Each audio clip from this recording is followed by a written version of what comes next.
विद्यासागर विश्वबन्धु श्रमिणं भक्त्या सदा संस्तुवे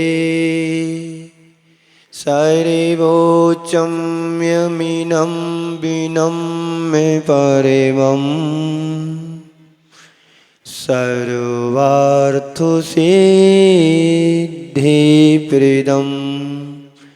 ज्ञानध्यानतपोविरक्तिमुनिवं विश्वश्रेयं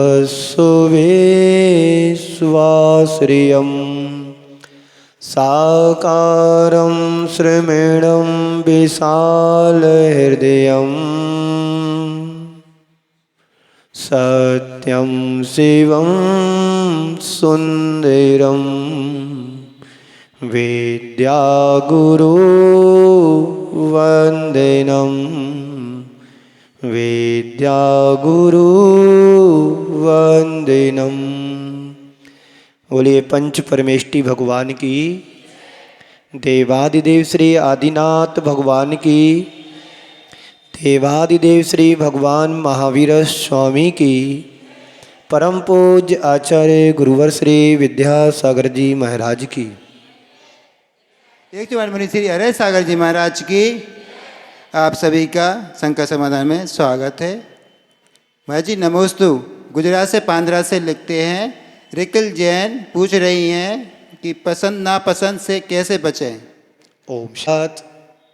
पादरा से रिंकल जैन पूछ रही हैं, पसंद नापसंद से कैसे बचें।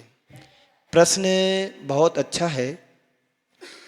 अपने आप को यदि भाग्यशाली बनाना रखना चाहते हो तो जो कुछ भी हमारे पास है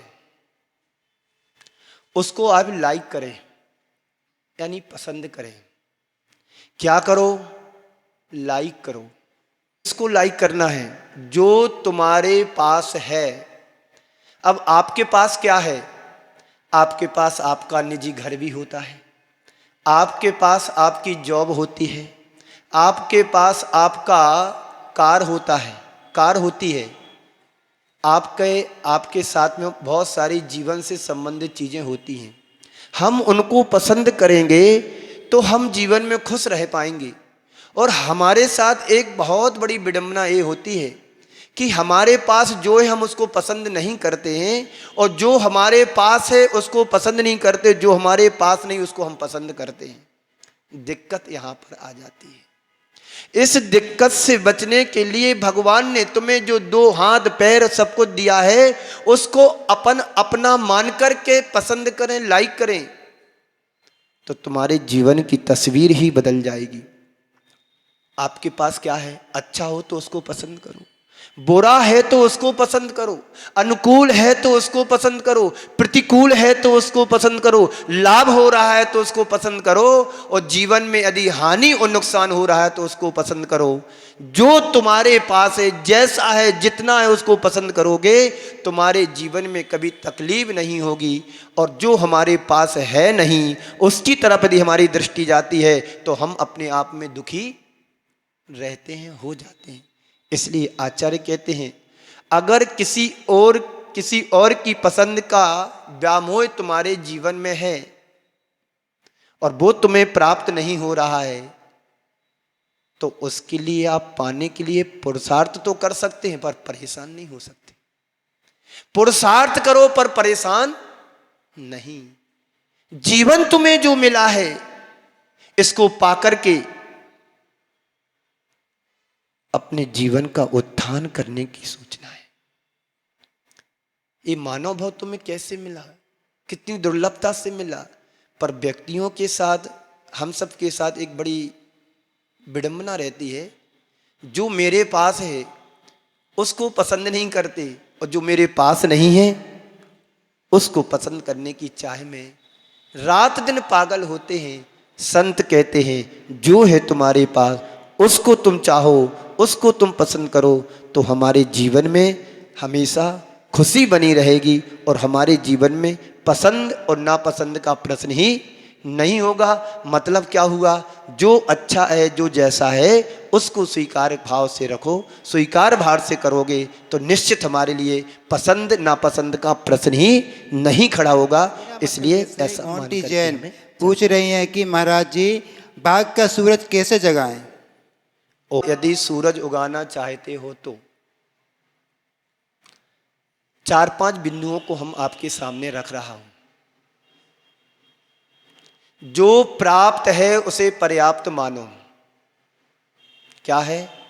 जो प्राप्त है उसे पर्याप्त मानो। अपने भाग्य पर भरोसा करो। किस पर भरोसा करना है? अपने भाग्य पर भरोसा करो। क्यों? इसलिए भरोसा करना है कि हम जो कर्म लेकर के आए हैं, जो कर्म लिखा करके आए हैं, उस भाग्य पर भरोसा करो। क्योंकि हमने जो कर्म किया था वही फल तो हमें मिलेगा। हम पुरुषार्थ करना नहीं चाहते हैं और भाग्य के लिए दोषी बनाते कि मेरे भाग्य में तो रोना ही लिखा है, तो रो। रोना लिखा है तो रो। हम अपने भाग्य की रकीलों को भी बदल सकते हैं। जिनके हाथ में रकीलें नहीं होती हैं उनका भी भाग्य बहुत सुंदर होता है। जिनके पैर नहीं होते हैं वो भी अपना पेट भर लेते हैं। तो हम अपने जीवन के भाग्य को उगाना चाहते हैं, जीवन के सूर्य को चमकाना चाहते हैं। जो प्राप्त उसे पर्याप्त मानो और अपने भाग्य पर भरोसा करो। तीसरी बात, पुण्य विश्वास रखो और पुण्य पर भरोसा करो। पुण्य क्या है, पाप क्या है, ये सब लोग समझते हैं। हम अच्छा कार्य करेंगे तो अच्छा कार्य का फल पुण्य के रूप में मिलता है। दान देंगे तो पुण्य का बंध होगा। पूजन करेंगे तो पुण्य का बंध होगा। जितने भी सत्कार्य हैं, जितने भी धार्मिक अनुष्ठान हैं, जितनी भी धार्मिक क्रियाएं हैं, इनसे हमारा पुण्य बंध होता है। और इससे विपरीत जो सांसारिक चीज है उससे पाप का बंध होता है। तो क्या करना है? प्राप्त को पर्याप्त समझो, अपने भाग्य पर विश्वास रखो, पुण्य पर भरोसा करो, सकारात्मक सोच के धनी बने। हमेशा पॉजिटिव सोचें। पॉजिटिव सोचने का मतलब नुकसान में भी लाभ देखो। आज नुकसान हुआ है, कल लाभ होगा। आज बीमारी आई है, कल ठीक होंगे। और ये सोच लो कि अब तो बीमारी आ गई, अब क्या करूं, अब ठीक होगा कि नहीं होगा, तो रोते रहो फिर। और ऐसी सोच रखोगे तो कभी ठीक भी नहीं हो पाओगे। तो इसलिए सकारात्मक सोच के धनी बनो। और अंतिम बात है, प्रवृत्ति में बदलाव लाएं, बर्ताव में बदलाव लाएं। हम जिस ढर्रे से जी रहे हैं उस ढर्रे में थोड़ा अंतर लाएं। हम अपनी प्रवृत्ति में परिवर्तन लाएं, अपने व्यवहार में सौम्यता लाएं। निश्चित तुम्हारे जीवन का भाग्य का सूर्य उदीयमान होगा। ऐसा कोई भी व्यक्ति नहीं है जिसके जीवन में कभी सुख शांति ना रहती हो। हर व्यक्ति के जीवन में सुख शांति के क्षण आते हैं। जब हम कहते हैं नरकों में एक पल के लिए सुख शांति छा जाती है, तो हम तो शांति के सागर के पास बैठे हैं, तो हमारे जीवन में सुख शांति क्यों नहीं आएगी? अवश्य आएगी। पर इन 4 बिंदुओं पर जो विचार करेगा, इसलिए वो सुख शांति भी पा सकता है और अपने भाग्य को भी जगा सकता है। इसलिए अपनी लाइफ स्टाइल में बदलाव लाएं, चेंजिंग लाएं। जिस तरीके से आज तक हम जीते आए और हमें सफलता नहीं मिल रही है और भाग्य का सूर्य नहीं चमक रहा है, तो हम अपने जीवन में लाइफ में चेंजिंग लाएं, परिवर्तन करें। उसके माध्यम से हम अपने जीवन के भाग्य को, सूर्य को चमका सकते हैं, बदल सकते हैं। ऐसा हमें समझ कर। प्राची जी पूछ रही हैं कि जब हम लोगों के साथ कुछ भी जाना नहीं है तो फिर लोग इतना जोड़ने में क्यों लगे हुए हैं? कृपया मार्गदर्शन दें। आपने सच कही है। जब हमारे साथ कुछ जाने वाला नहीं है तो फिर हम जोड़ने में क्यों लगे? बात तो यथार्थ है, लेकिन व्यक्ति के साथ एक बड़ी दुर्बलता है, व्यक्ति की कमजोरी है। जो पाना चाहते हैं उसकी तरफ हमारा ध्यान नहीं जाता है, और जो हमारे से खो रहा है, निरंतर खो रहा है, उसकी तरफ हम ध्यान देते हैं। हमारा जीवन शाश्वत नहीं है, लेकिन हम उसको संभालने में लगे हुए। हम बाहर से वैभव को जोड़ते हैं, धन, जड़ धन को जोड़ते हैं, वो मेरे साथ रहने वाला नहीं है। जिस दिन तुम्हारे जीवन की अंतिम श्वास बन जाएगी और तुम्हारे द्वारा जोड़ा हुआ सारा का सारा धन, वैभव, जड़ सब यहीं छूट जाएगा। तो फिर जोड़े किसके लिए? संत कहते हैं जितनी तुम्हें अपेक्षाकृत आवश्यकता है उतना जोड़ करके रखो, बाकी दान पुण्य में लगा दो तो तुम्हारा जीवन भी धन होगा और तुम्हारे दिया हुआ धन का सदुपयोग भी हो जाएगा। हम जोड़ना तो चाहते हैं, पर जोड़ने के साथ साथ जब छोड़ने की बात आती तो हमारे जीवन में कपकपी आ जाती है। संत कहते हैं धन कभी न कभी विनष्ट हो जाएगा, तुम्हारे द्वारा जोड़ा हुआ धन एक दिन तुम्हें निर्धन बना करके जा सकता है और जाता भी है। संत कहते हैं तुम निर्धन बनो, उसके पहले इस धन को सही सत्कार्यों में लगा दो, तुम्हारा जीवन भी धन होगा और तुम्हारा परोभव भी सुधरेगा। पूज्य गुरुदेव ने इसी आशय को व्यक्त करते हुए बहुत अच्छा सुंदर हाइको लिखा है। वो अपने उपदेश से कह रहे हैं जोड़ो ना जोड़ो, सुन रहे हो ना आप लोग? जोड़ो ना जोड़ो, जोड़ा छोड़ो, जोड़ो ना जोड़ो, जोड़ा छोड़ो, जोड़ो तो बेजोड़ जोड़ो। कितना सुंदर हाइको है। हम जुड़ते भी हैं और जोड़ते भी हैं। आज तक का इतिहास हम सबका यही रहा। हम स्वयं जुड़ते दूसरों से और दूसरों को हम जोड़ते हैं। हम स्वयं माया को जोड़ते हैं और माया के जोड़ने के चक्कर में रात दिन खपा रहे हैं। संत कहते हैं जो तुमने जोड़ा है, जोड़ने के बाद उसको लगाना है, गमाना नहीं। आप पैसे जोड़ते हैं, धन को इकट्ठा करते हैं, मकान बनाते हैं, गाड़ी खरीदते हैं, सब कुछ ऐसो आराम की सुविधाओं के साथ आप जीवन जीते हैं, लग्जरी जीवन। तो जोड़ो, पर ज्यादा मत जोड़ना, क्योंकि छोड़ करके जाना पड़ेगा। इसलिए जोड़ो ना जोड़ो। जोड़ो, किसको जोड़ो? किससे जुड़े? परमार्थ से जुड़े, धर्म से जुड़े, अच्छे कार्यों से जुड़े, गुरु चरणों से जुड़े, प्रभु भक्ति से जुड़े। और जो तुमने पाप जोड़ा था उसको छोड़ो, पर जोड़ो ऐसा जो तुम्हारे जीवन को शाश्वत बना दे। बेजोड़ जोड़ो। संत कहते तुम्हारे तन का एक धागा भी, कपड़ा भी साथ जाने वाला नहीं है।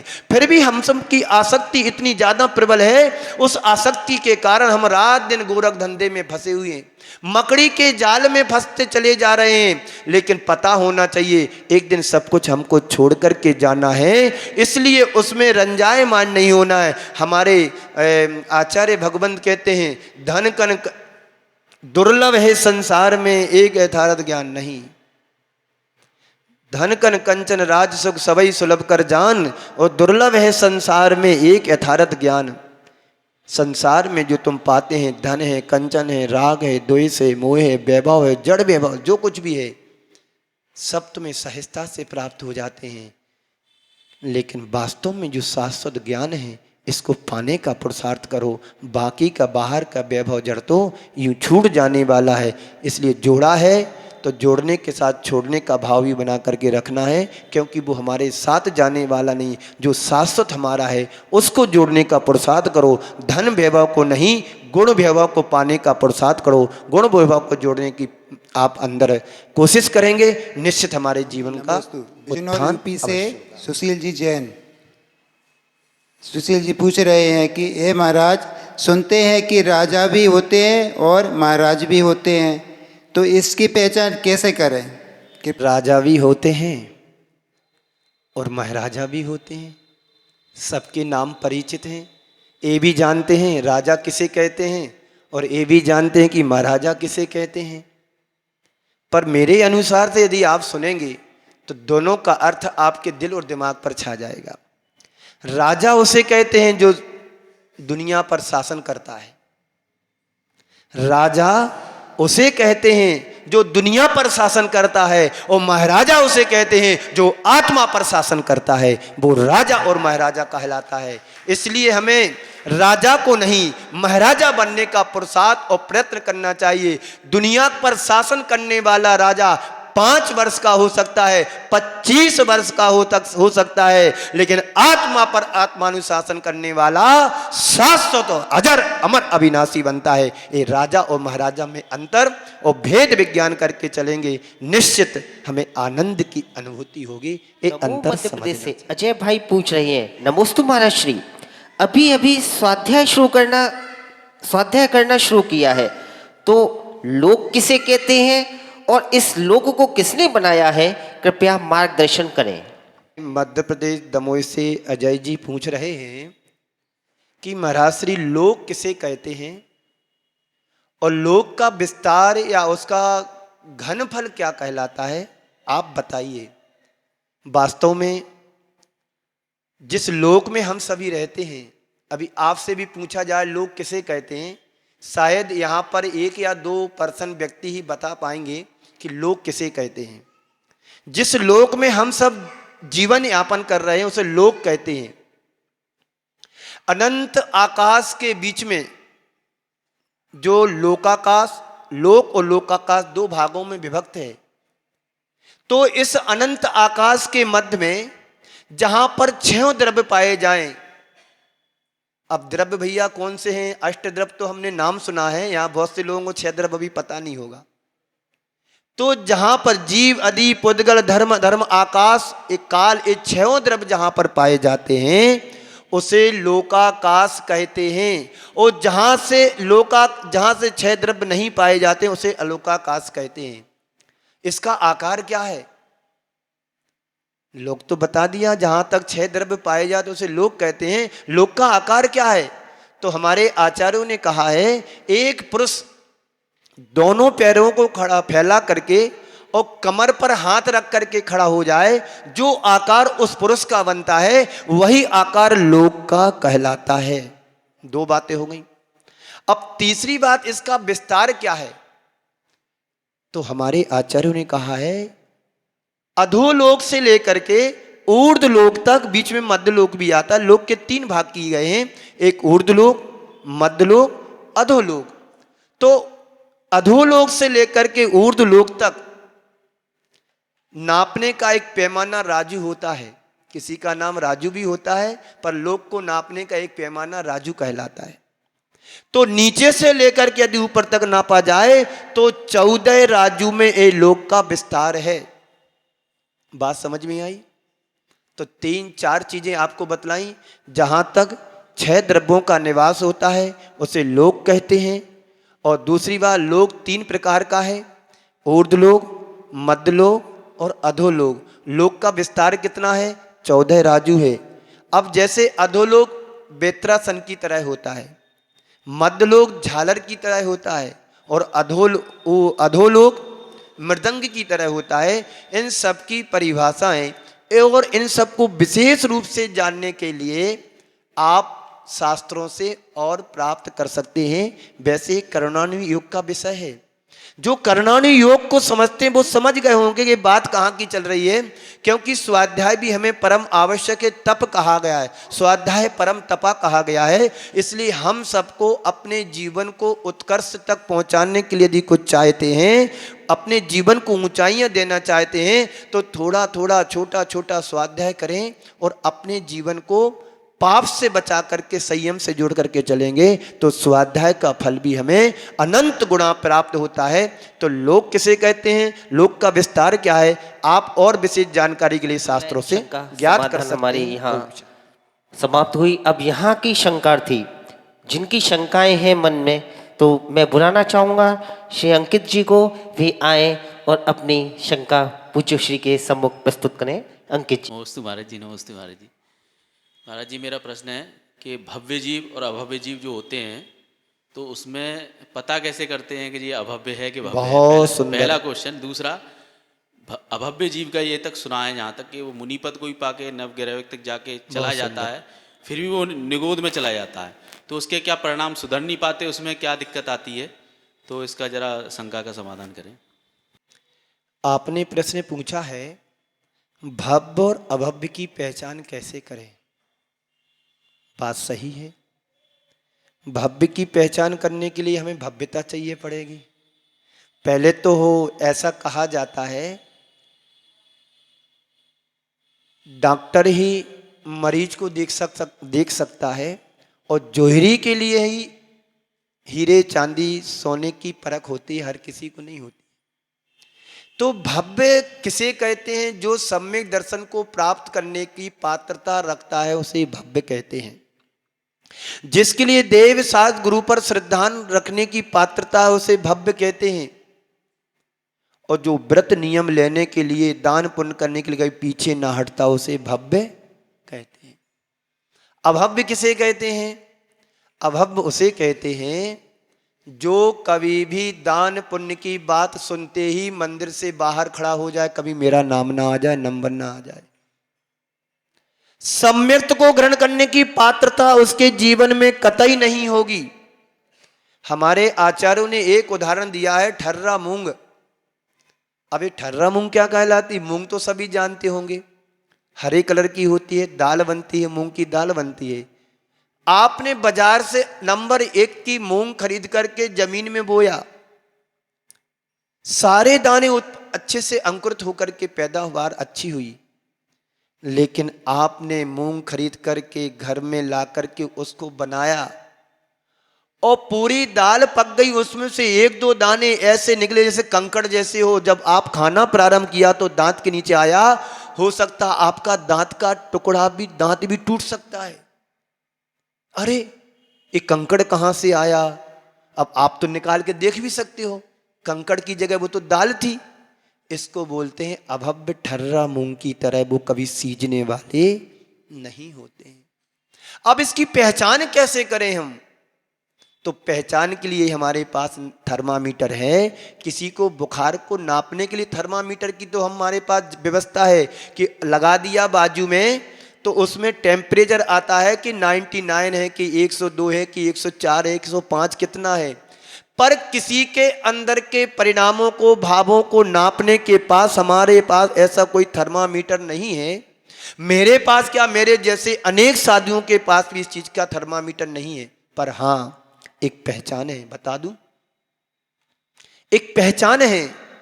यदि भव्य होगा तो उसकी प्रवृत्ति में अंतर आएगा, और अभव्य होगा उसकी प्रवृत्ति में अंतर दिखाई देगा।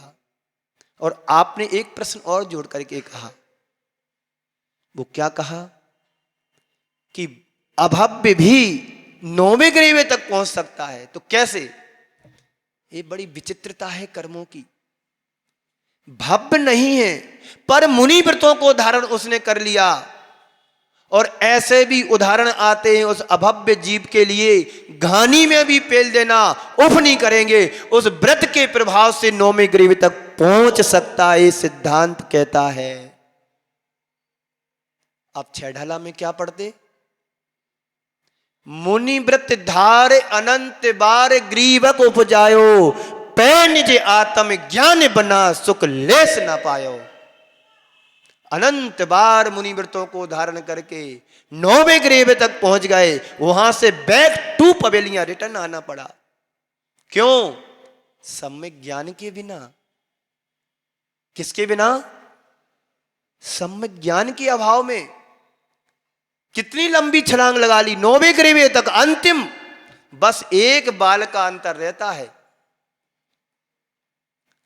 आपको स्वर्ग मिल सकता है लेकिन नहीं पहुंच सकता, वहां नहीं जा सकता है। बिना मरे स्वर्ग नहीं मिलता, ये कहावत चरितार्थ उस समय होती है। तो क्या पहचान है तुम्हारे पास? पहले खुद भव्य बनो।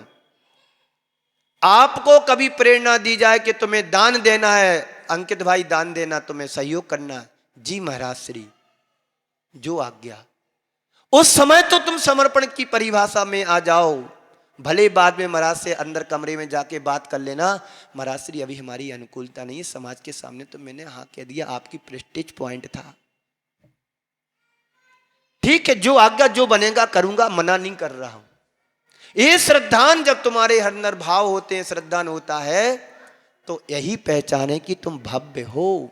आज मैंने सुबह के प्रवचन में कहा था, जो पर की पीड़ा पर आंसू बहाता है वो आंसू आंसू नहीं मोती होते हैं। जो खुद की पीड़ा पर रोता है वो आंसू आंसू नहीं नीर नहीं, वो विष होता है, क्योंकि विष सांप के मुख में होता है और मोती पलता है, बनता है सीप के मुख में। इसलिए पूज्य गुरुदेव ने कहा है, दीप का नहीं ज्योति का सम्मान होना चाहिए, सीप का नहीं मोती का सम्मान होना चाहिए। हम सम्यक दृष्टि कैसे बने, सम्यक को कैसे ग्रहण करें, पहले तो ये पुरुषार्थ होना चाहिए। भव्य हभव्य हमारे हाथ में नहीं है बनना, ये तो कर्माश्रित है, कर्माधीन है। आप भी भव्य हो सकते हो और आप भी अभव्य हो सकते हो, हमें क्या पता। मेरे अंदर का परिणाम मेरे को नहीं पता है, तो हम तुम्हारा कैसे बता दूं तुम भव्य हो कि अभव्य हो। ये तो सब केवली के ज्ञान में झलकने वाली बातें हैं। अनंत बार मुनि बन गए, आज तक कल्याण नहीं हुई, इसके सिद्ध होता है कि वो अभव्य था। एक हमारे आचार्यों ने कहा है, दो तिन्नी बहु गहनाणी जहन्य ने सत्य अट्ठ बहु गहनाणी उत्कृष्टे ने। ये आचार्यों की वाणी है। यदि भव्य होगा 2-3 भाव में मोक्ष जा सकता है, अधिक से अधिक 7 और 8 भाव में मोक्ष जा सकता है। भव्य की पहचान है। कैसे? समाधि मरण करके। बिना समाधि मरण कोई नहीं जाएगा मोक्ष, समाधि करना ही पड़ेगा। तो आदि करूं तो पूरा प्रवचन इसी में हो जाए। तो मैं समझता हूं भव्य अभव्य की परिभाषा भी आपने सुन ली होगी, और भव्य नौवे अभव्य नौवे ग्रीव तक कैसे पहुंचा वो भी तुम्हें कंसेप्ट क्लियर हो गया होगा। तो मैं समझता हूं इतना ही पर्याप्त है। ओम शांति। नमोस्तु गुरुदेव। गुरुदेव, आज तक तो मैं सिंगल मतलब अकेला था, अब आगे मेरा विवाह होने जा रहा है, तो आगे जो मेरा विवाहित जीवन होगा उसे मैं कैसे यापन करूं? बहुत सुंदर। और ये कृपया करिए गुरुदेव, इसके बारे में मुझे जानकारी दें। बहुत सुंदर। दिन सागर सागर के पास मिलने आया। अभी तक मैंने सुना था प्यासा सागर के पास जाता है, पर एक अजूबा है कि सागर सागर के पास आया। पर अंतर इतना है, ये सागर मात्र है, ये अरह सागर है और विद्या सागर की लहरों का सागर है। आप अपने पिताजी के सागर हो सकते हो, मैं विद्या सागर का सागर हूं। ओम। आपने पूछा है वैभाविक जीवन में बनने के उपरांत में अपने जीवन को कैसे आगे बढ़ाऊं। बहुत अहम प्रश्न है। मेरे सामने एक तीसरा प्रसंग आ रहा है जोड़े में, मतलब जोड़े में सिंगल में। अभी इसके पहले 2 बच्चियां आई थी जिनकी शादी होने वाली थी। आज तीसरा एक प्रसंग आया है जो युवा है और आज नहीं कल शादी में बंधन में बंधने जा रहे हैं। शादी तो वैसे महापुरुषों ने भी की है, तो कोई बुरी बात नहीं। शादी एक पवित्र बंधन है, पर हम सब लोगों ने मिलकर के आज के विशेष तौर से युवा युवतियों ने इस पवित्र बंधन को अपवित्र बना दिया। मैं आपके द्वारा आप जैसे लोगों से, युवाओं से कहना चाहता हूं, कुछ सूत्र अपने जीवन में गांठ में बांध करके रखना है। यदि तुम्हें वैवाहिक जीवन सही अच्छे से जीना है तो कुछ सूत्र आपको याद करना पड़ेंगे। आप जिससे भी शादी करने जा रहे हो, एक दूसरों में कॉम्बिनेशन गैप नहीं होना चाहिए, एक बात। दूसरी बात, छोटी छोटी बातों को नजरअंदाज करते हुए चलना चाहिए। तीसरी बात, एक दूसरे पर विश्वास बना करके चलना है। विवाह इतर विवाह के पहले जो भी तुम्हारे साथ घटना थी या उस लड़की के साथ कोई प्रसंग घटा हो, दोनों को आमने सामने रख करके क्रॉस कर देना चाहिए। कोई नया दूसरा प्रसंग खड़ा नहीं होना चाहिए। सुन रहे हो जी? और अपनी पत्नी को अर्धांगिनी मान करके चलना।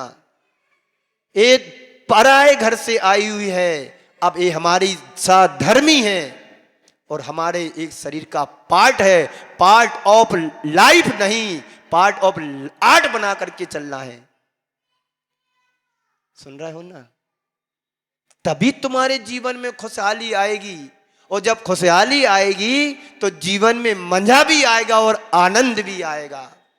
और हम छोटी छोटी बातों को नजरअंदाज नहीं करेंगे। हर दिन झगड़ा होगा, जैसा आजकल होता चला आ रहा हो रहा है। और माता पिता को हमेशा माता पिता का दर्जा देना। कभी भी कोई प्रसंग घटे दुर्व्यवहार के साथ में, तो अपनी पत्नी को ये समझाना कि ये घर ही तुम्हारा है, अब तुम्हें कहीं और छोड़ करके नहीं जाना है, ये घर ही तुम्हारा सब कुछ है। ये समर्पण की बात। जब ऐसा करेंगे तो हमारा व्यवहारिक जीवन अच्छा चलेगा। कभी अहंकार की भाषा नहीं बोलना, अहंकार में नहीं आना।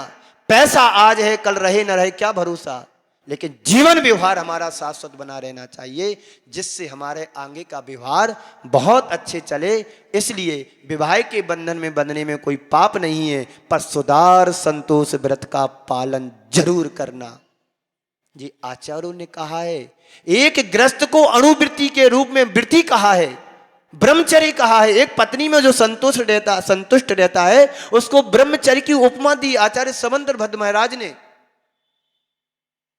तो ऐसे हम इन सारी चीजों को अपने ध्यान में रखेंगे, निश्चित तुम्हारा जीवन कल्याणकारी बनेगा। और जीवन के अंतिम उपसंहार के रूप में दोनों व्रतों को धारण करके, प्रतिमाओं के व्रत का पालन करके अपने जीवन को संन्यास की ओर मोड़ेंगे। निश्चित तुम्हारा शादी के वैवाहिक जीवन उत्कृष्ट की ऊंचाइयों को प्राप्त करेंगे। मैं समझता हूं इतना आपको पर्याप्त है।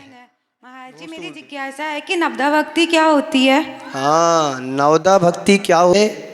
दाता के जो प्रमुख गुण होते हैं, पड़गहन करना। क्या करना?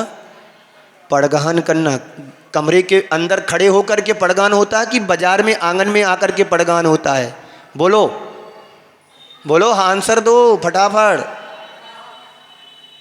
बाहर आकर के पड़गान किया जाता है। पड़गान के समय नमोस्तु नमोस्तु नमोस्तु, अत्र अत्र, तिष्ठ तिष्ठ, ठा ठा, ये सब बोलना पड़ता है। अकेले नमोस्तु नमोस्तु नहीं कहना पड़ता है। हे स्वामी नमोस्तु नमोस्तु नमोस्तु, अत्र अत्र यानी आइए आइए, रुकिए रुकिए, ठहरिए ठहरिए, ये बोलना पड़ता है। और पर 3 परिक्रमा लगाना पड़ती हैं। क्या करना पड़ता है? 3 परिक्रमा लगाना पड़ती हैं। और परिक्रमा लगाने के बाद फिर महाराज श्री को मन शुद्धि, वचन शुद्धि, काय शुद्धि, मम गृह में प्रवेश कीजिए। और क्या बोलना पड़ता है? मन शुद्धि, वचन शुद्धि, काय शुद्धि, आप पूज्य गुरुदेव उच्चासन ग्रहण कीजिए। फिर बोलो मन शुद्धि, वचन शुद्धि, काय शुद्धि, हे गुरुदेव पाद प्रक्षालन की आज्ञा दीजिए। और क्या बोलना है? फिर पूजन करना है। अष्ट मंगल द्रव्य से पूजन की जाती है।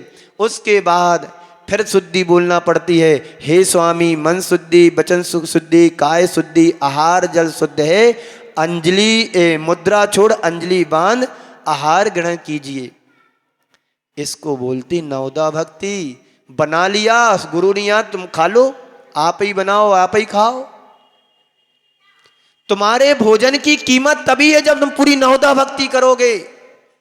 किसी के ऊपर एहसान नहीं करते हो, हम अपने पाप को कम करने का पुरुषार्थ करते हैं। आप जब 6 बजे 7 बजे से उठ करके तैयारी करते हो, एक भावना भाते हैं कि आज हमारे चौके में गुरुदेव आएंगे, आज हमारे चौके में कोई आरिका माता जी आएगी, और ये दोनों नहीं आए तो एलक छुल्लक कोई भी आएगा, ये भी नहीं आए तो कोई छुल्लिका माता जी आ जाए, ये भी ना आए तो एक श्रेष्ठ श्रावक को ले जा करके आहार भोजन करा दो। ये भाव होना चाहिए। ये नवदा भक्ति कहलाती है। और दाता के जो 7 गुण होते हैं उसमें एक अलोलुप्त आती है, मतलब लोभ से रहते। ये भावना भाना चाहिए कि जो मैंने बनाया सब गुरुदेव को चल जाए। ये भाव नहीं अब महाराज ने पूरा दूध पी लो। हाँ, लोभ नहीं होना चाहिए। मन में हर्ष होना चाहिए, प्रसन्नता की लहर आना चाहिए, आनंद आना चाहिए। ये नवदा भक्ति होती है। गलती करोगे पनिशमेंट तो मिलेगा। और इतना भी होता है ना भी ले आहार, हमारी स्वतंत्रता है। क्यों? तुमने नवदा भक्ति नहीं की, बनाया तुम रोज बनाते हो, आज हमारे लिए पहली बार तो बनाया नहीं, और साधु के लिए तो बनाया ही नहीं जाता है। जो व्रती होता है, शुद्ध सोले का भोजन करता है, वो अपने लिए बनाता है, और 12 व्रतों का पालन करने के लिए, अतिथि संविभाग करने के लिए वो अपने लिए बनाता है। उसमें से थोड़ा साधु संत है तो उसको निकाल के दे देता है। क्यों देता है? अपने पुण्य को बढ़ाने के लिए। श्रीमती के जीव ने आहार दान दिया था, राजा श्रेयांश का पद मिला,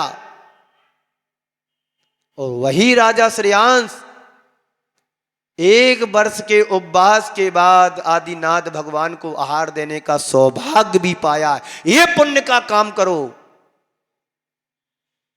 है नवदा भक्ति पूर्वक खड़ा रहता महल में। 6 खंड के अधिपति थे वो, महाराज आ जाते, भूतो ना भविष्यति। इस महिमा को तो समझो। तुम लोगों को फ्री में साधु संत मिल जाते तो कीमत नहीं है।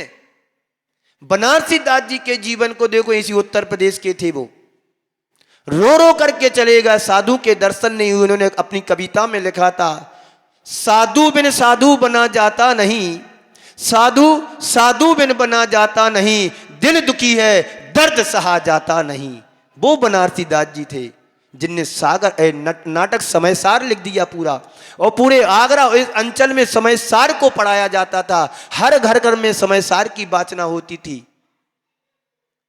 धानत राय जी, मंगत राय जी, दौलत राम जी आदि आदि विशेष विद्वान मर करके चले गए, लेकिन उनको साधु संतों का दर्शन नहीं हुआ। आज जन्म लेते ही साधु संतों के दर्शन हो रहे, इसलिए कीमत समझ में नहीं आती है। इसलिए नवदा भक्ति इस प्रकार की होती, जैसे अभी बताया था। ओम शांति। जैन महाराज जी, मेरा प्रश्न ये है, जब हम मंदिर में आते हैं तो हमको क्या बोलना चाहिए, और जब मंदिर से जाते हैं तो हमको क्या बोलना चाहिए? ओम ओम। मंदिर से वापस जाते हैं क्या बोलना चाहिए? जो बाजार में बोला जाता वो मंदिर में ना बोले, जो मंदिर में बोला जाता वो बाजार में ना बोले, ये करना है।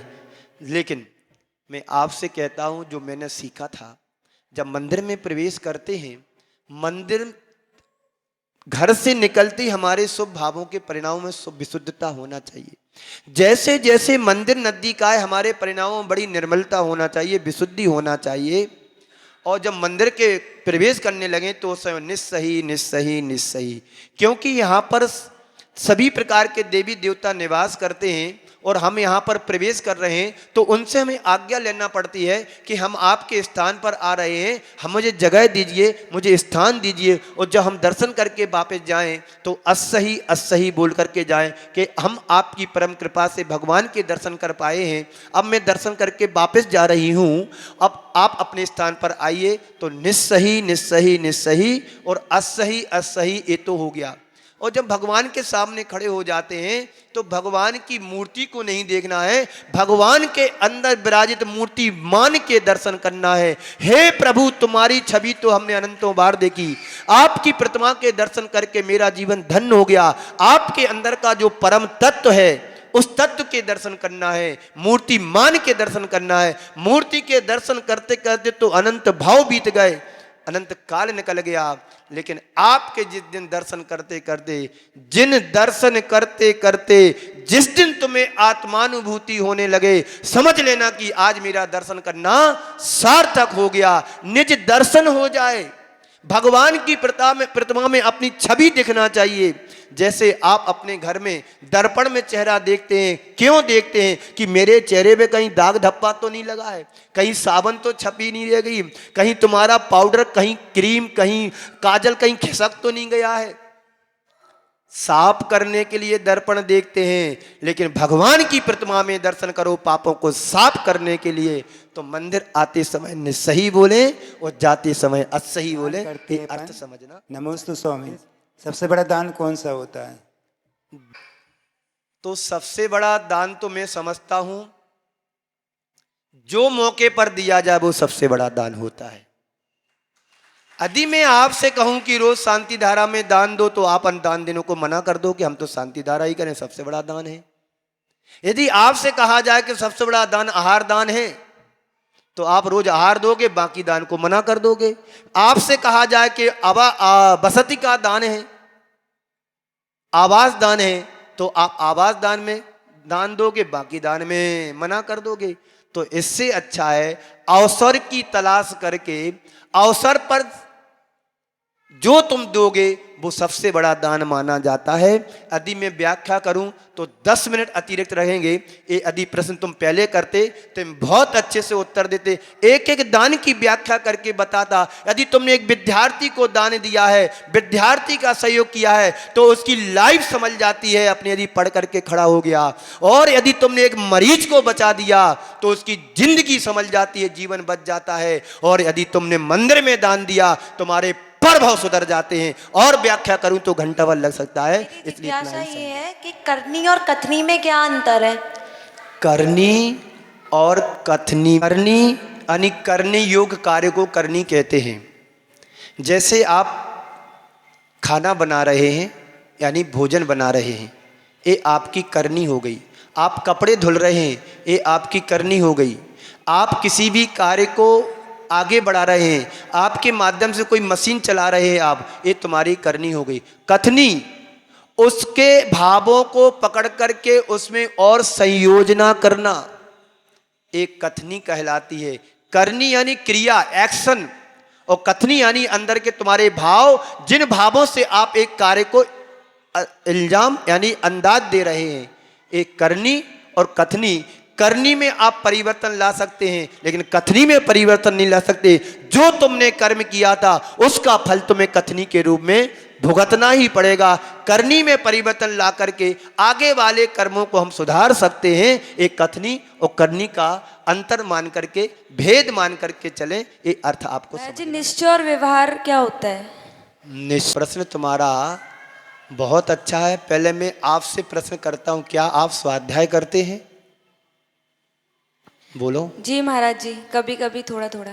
थोड़ा थोड़ा, कभी कभी, पर आप नियम लो कि प्रतिदिन 10 मिनट में स्वाध्याय करूंगी, ज़्यादा नहीं दूंगा, क्योंकि आप पढ़ते हैं, पढ़ाई कर रहे हैं। उसके बीच में भी जैसे आप अपने भोजन के लिए, आप नित्यचर्या क्रिया के लिए समय निकालते हैं, ऐसे ही अपनी आत्मा को परमार्थ बनाने के लिए आपको 10 मिनट स्वाध्याय नियमित किसी ग्रंथ का करना। प्रथमानी योग से स्वाध्याय की शुरुआत की जाती है। पद्म पुराण रख लो, आदि पुराण रख लो, श्रेणिक चरित्र है, प्रद्युम्न चरित्र है, शिवपाल चरित्र, कोई सा भी आपको एक पेज पढ़ना है, वहाँ छिपा लगा दो, कल फिर उसी पेज से आगे बढ़ेंगे। अब आपके प्रश्न पर आता हूँ। आपने प्रश्न किया है निश्चय और व्यवहार में क्या अंतर है, यही है ना? निश्चय उसे कहते हैं आत्मा की आत्मानुभूति। गज कुमार मुनिराज के सिर पर उनके ससुर ने जलती हुई सिगड़ी को रख दिया, आग लगी हुई है, सिर धधक रहा है, पर उनके लिए कोई विकल्प नहीं हो रहा है, क्योंकि वो अपनी आत्मा के ध्यान में लीन थे। इसको बोलते निश्चय। हमारे और आपके लिए यदि ध्यान में बैठे मच्छर आ गया तो तुरंत ध्यान चला जाता है कि मच्छर को हटाना है। आप हटाओ ना, मन तो कह ही रहा है, ये व्यवहार है। निश्चय में आत्मा की आत्मानुभूति होती है और व्यवहार में शरीरगत हमारी क्रियाएं हमारे संचालित होती हैं। जैसे अमृत धारा है, क्या है? अमृत धारा। तो 3 चीजें मिलकर के अमृत धारा बन जाती है। एक में खो गया, ये व्यवहार है, और तीनों अलग अलग रहती हैं, निश्चय है। और भी इसको अन्य उदाहरणों से हम समझ सकते हैं, जिनवाणी के माध्यम से, शास्त्र के माध्यम से। तो निश्चय और व्यवहार में यही समझना है, आत्मा की आत्मानुभूति होने निश्चय हो गया, और शरीरगत जो हमारी प्रतिक्रिया है या जो हमारी प्रवृत्ति है वो व्यवहार कहलाता है। निश्चय में आत्मा न जलती है, न गलती है, न मरती है, न कुछ होता है। व्यवहार में ही जन्म हो रहा है, मरण हो रहा है, निश्चय में कुछ नहीं होता है। एक बार गुरुदेव से किसी ने पूछा, गुरुदेव निश्चय व्यवहार किसे कहते, निश्चय और व्यवहार में क्या अंतर है? तो गुरुदेव ने इसी बात को कहा था कि निश्चय में तो कुछ होता ही नहीं है, जो कुछ होता है जन्म मरण व्यवहार में ही होता है। इसलिए अज्ञानी प्राणी क्या करता है, तन उपजत अपनी उपज जान, तन सत आपको नास मान। शरीर के उत्पन्न होने पर अपना उत्पन्न मानता है और शरीर के विनष्ट जाने पर अपनी विनाश मानता है। ये व्यवहार का कथन है, लेकिन निश्चय में आत्मा अजर अमर अविनाशी शाश्वत तत्व कहा गया है।